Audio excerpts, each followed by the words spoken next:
Well, good luck putting Ruben on a hand. It's been folded to him in the small blind, and he just limps.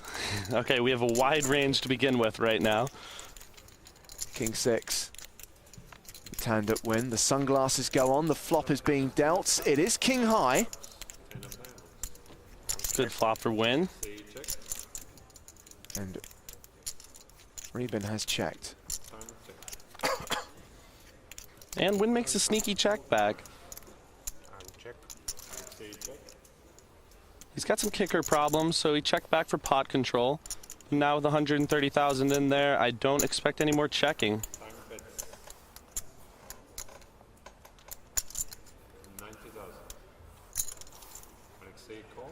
Very quick call from Ruben. What information can we get about his hand from that quick call? Well, we have a lot of draws out there. There's multiple straight draws and 2 flush draws, and the river, well, hits a little bit of everything. Quick check from Ruben. Any point value betting here, or do you just check it down? Well, 3 different backdoor draws got there, and you only have a king with the 6 kicker. Your best hope is maybe getting a king with the same kicker to fold out for a chop pot. I think I would check this back, so I'm not faced with any check raises. Well, he has decided to bet about half the pot.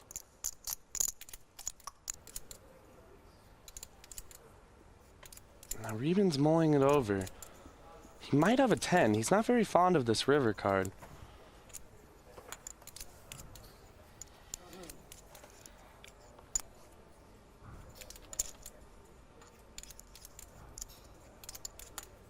I would have thought if he was on the draw and it got there on the river that he would have led out rather than checked.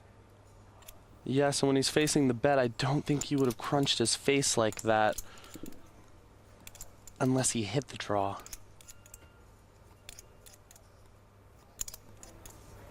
All in. Wow. And he did hit the draw. He makes a full re-raise. This is more than pot. He's putting Win all in this limped blind-on-blind battle. And now Tandem Win is wishing he had just checked it down, right? And now Win's got to be thinking, well, I have the king of diamonds. He can't have the nuts. Is he making a move?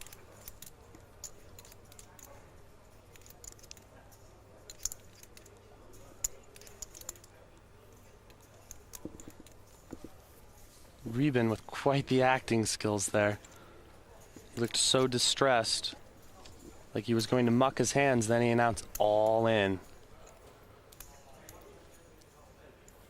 So what do you think? Diamonds got there? The diamond and 2-3 got there. Not many people go for all the glory in a limp pot pre-flop, blind on blind.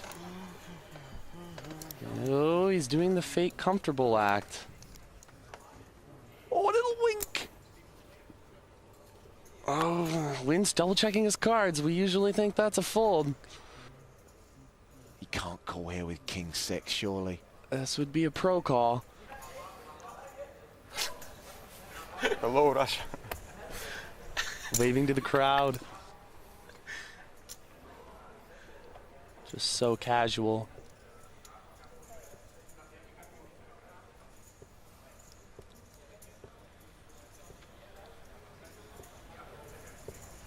I can show you 1 for free and 2 for chips. All in. That makes sense. Tandem Win isn't laughing. He's seriously considering making a pro call here.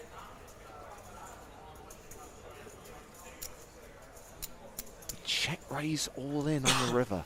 If I'm in Win's shoes, after all of the table dynamic Ruben's put on in the last few minutes, I think I call. He's trying to look extremely comfortable out there. Like he's not worried about a thing. Problem is, it's going to cost you your entire stack if you're wrong. He lets it go. Jack 2 of diamonds was the hand for Ruben. He did get there on the river. And Ruben played that pot well. He checked it to him. Win made a value bet with the king, and he got check raised all in. Do you know about very good tips? You know? I'm sorry. Very good tips for 2 aces for me. It's very, very good. I'm afraid you don't get that score, William. If you'd made the call there, you'd be out. I would officially be a pro railbird. Sponsored by PokerStars.com.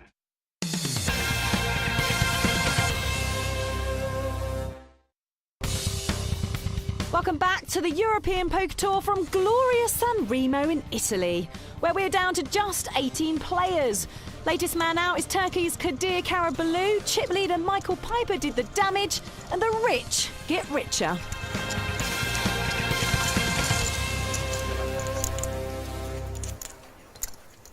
Three tables of 6. These are the 6 players we're following on our feature table. They include former EPT champion Alan Backer, not going to play the Queen 5. Wait, sir. Oh, sorry.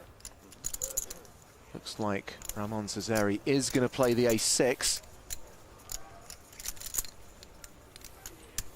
And we know that Mr. Reben is going to fold because he actually folded out of turn. A bit of an etiquette no-no, that one. And he ran into 2 picture cards for Win. Win's only got 10 big blinds here. The only option is all in or fold. I'm all in. And he says all in. Big blind card. Back to Ramon. And he has a big enough stack to potentially make Cesari fold this. He's only got a weak ace. Now he has just enough to make Cesari fold. Any lower you have to call with almost anything you raise with. But it's only 8 big blinds more. And he has an ace, which is going to be ahead of all the picture cards that Win should be shoving. So when Cesari considers Win's shoving range here, Ace-6 could actually have enough equity to make this call? Could have enough equity, but he's not going to be happy about it by any means.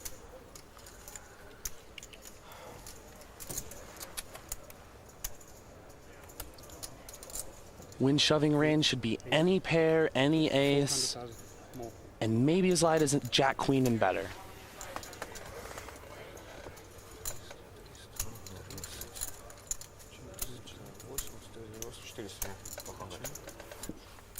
But this is for almost 1/3 of Cesari's chips. Ramon makes the call, so He's called it. Slides it out there. He's ready to gamble. the Queen of Spades, Happily slams it down when he sees the King Queen. He knows he's ahead now. Ace of Diamonds, 6 of Hearts. Look what pot. Do you think Win's a little bit surprised that he called him so light? Yeah, he's a bit disappointed. Things haven't been going his way. But when you're only shoving in 10 big blinds, you're going to be getting called by a lot of hands. Oh, and there's the door card followed by 2 9s. Now he has 3%. And the double dream is on the line for Tanduk Win. His hopes of becoming the first player to win 2 EPT titles have just been eliminated. He's been eliminated in 18th place, and he will collect 30,000 euros. What hand do you have before? What hand do you have before? King. King. King what? King what? No. King All and king. You are the flush. Ace-6. Brave. Alexei Rubin approves of that call. He recognizes a fellow gambler. A gambling, rambling Russian. Well, I can tell you that Alexei actually has VIP status at this casino because of his performance on the roulette tables. His performance must be pretty good to be VIP in San Remo. Paul Berenda is the short stack. Ace-deuce on the button, he shoves it. And Paul gets a pretty good spot to move all his chips in. 9 big blinds on the button. Well, if Cesari's prepared to call an all-in with Ace-6, you figure he's going to make the call with Ace-7, right? I would imagine he is going to call happily.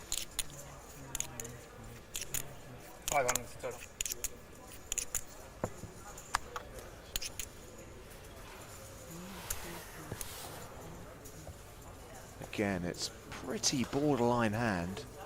By borderline, I mean marginal. By marginal, I mean pretty weak. The problem with the hand is this represents 25% of his chips, and he still has the gambling Russian to act behind him. That might be worrying him right now.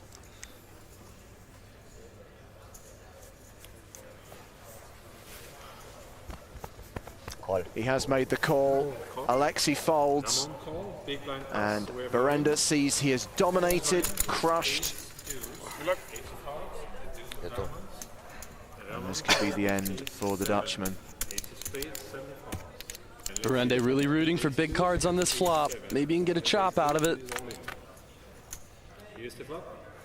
And that's a great flop for a chop. With 2 hearts. Berende with a little bit of hope. Paul has No, that's pretty good. score with the ace of hearts. He's no 7. I'm probably spreading a lot. See the time. I like deuce on the river though. But Turn has a 4 of spades. So plenty of cards that would chop this. Let's see the river card. It's a 7. Oh, that's not one of them.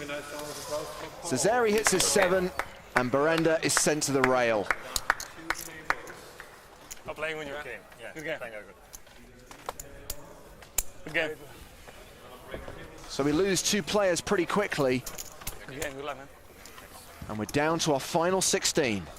Well, you just saw him leaving the tournament, Paul Berende, with a smile on his face, I have to say. So we pleased, are we, with cashing as far as you did? Yeah, I'm pleased, of course, with the cash. But when you get so far, you just want to make it to the final table and just make it at least until the top 3. But I played a good tournament. I didn't make any mistake in the final table. I think the coin flip I lost was pretty standard. So we're down to 16. Piper still leads the pack. Barry remains a healthy second, and Bacca's double dream is still alive.